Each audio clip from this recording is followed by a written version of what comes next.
What if I told you that having flat feet is like driving around on a flat tire and you've just been ignoring it? Most people think if you're born with flat feet, you're just stuck with them for life.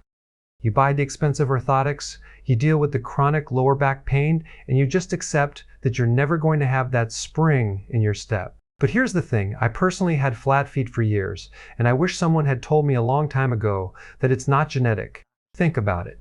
When you're a baby, everyone has flat feet. It's a natural phase until you're about 6 to 10 years old. The problem isn't your DNA, it's that your foot muscles have basically gone on strike. They've atrophied.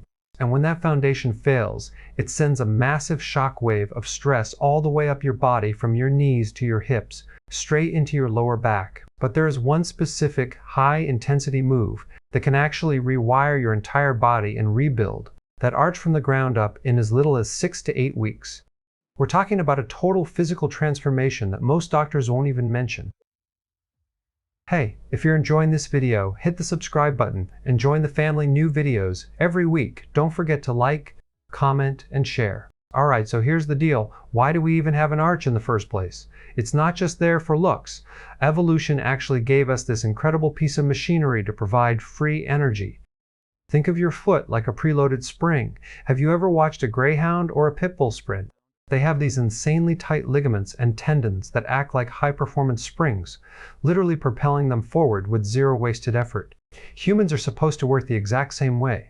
When you have a healthy arch, it acts as that internal spring to launch you into quick movements or help you navigate tough terrain. But when that arch collapses, it's a total disaster for your body's economy. You can still walk, sure, but the free energy is gone. Now, your body has to recruit other muscles to do the heavy lifting.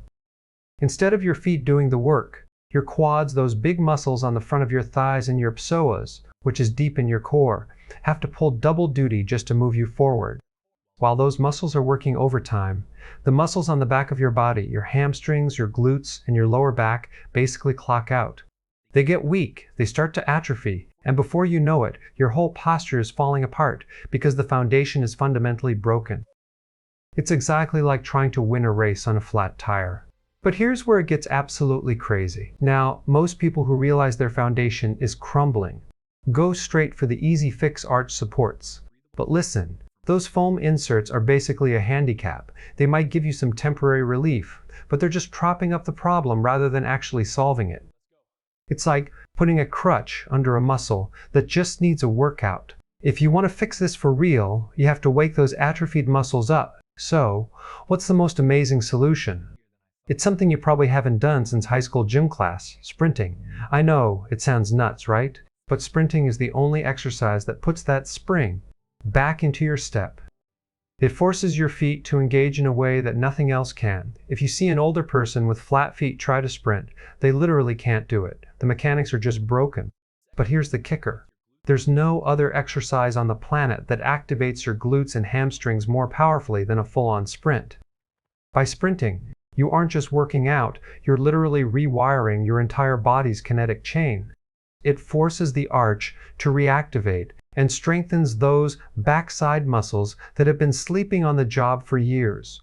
Within 6 to 8 weeks, you can actually get that spring back, which is going to solve a massive chunk of your back problems and posture issues. But hold up, because this is where things get wild and where most people are actually making their feet worse every single day. Okay, get this. While sprinting is the cure, jogging is actually the absolute worst thing you can do for flat feet. It sounds counterintuitive, right? But when you're jogging, you're usually hitting the ground heel first, pounding all that weight into a collapsed arch. You're literally compounding the damage with every single step.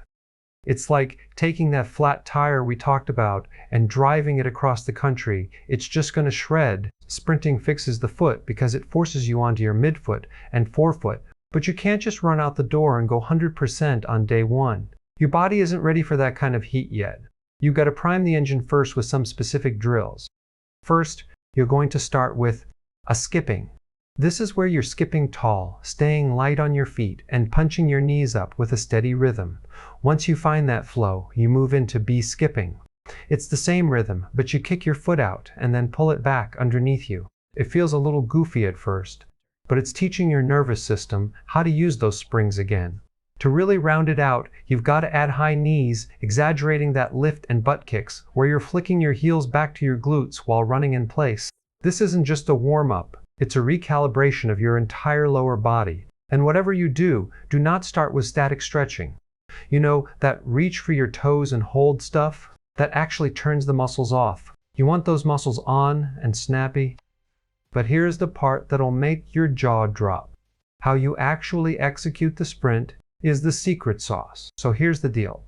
When you're ready to actually start your sprints, do not go out there trying to be Usain Bolt on your first try. If you go 100% right out of the gate, you're asking for an injury. I recommend starting at just 60% intensity. You want to feel the power, but you need to stay in control. Try doing 2 or 3 sprints of just 15 seconds each. That's it. It's about quality and mechanics, not exhausting yourself. And if you really want to level this up, especially if you have kids, we need to talk about the environment. One of the best things you can do to prevent flat feet from the start is to get out in the grass. Let the kids play in a safe, grassy area without their shoes on. This allows their arches to develop naturally by gripping the ground. When it comes to buying shoes, stop looking for the thickest, most cushioned soles you can find. Those are like putting your feet in a cast. Instead, look for barefoot shoes or minimalist shoes. There are a ton of options on Amazon that have thin, flexible soles and a wide toe box. Your toes need room to breathe and move so they can actually do their job. When you strengthen those glutes through sprinting and give your feet the freedom to move, you're going to notice something crazy. Your posture improves, you stand taller, and that nagging lower back pressure, it starts to vanish because you're finally standing on a solid foundation.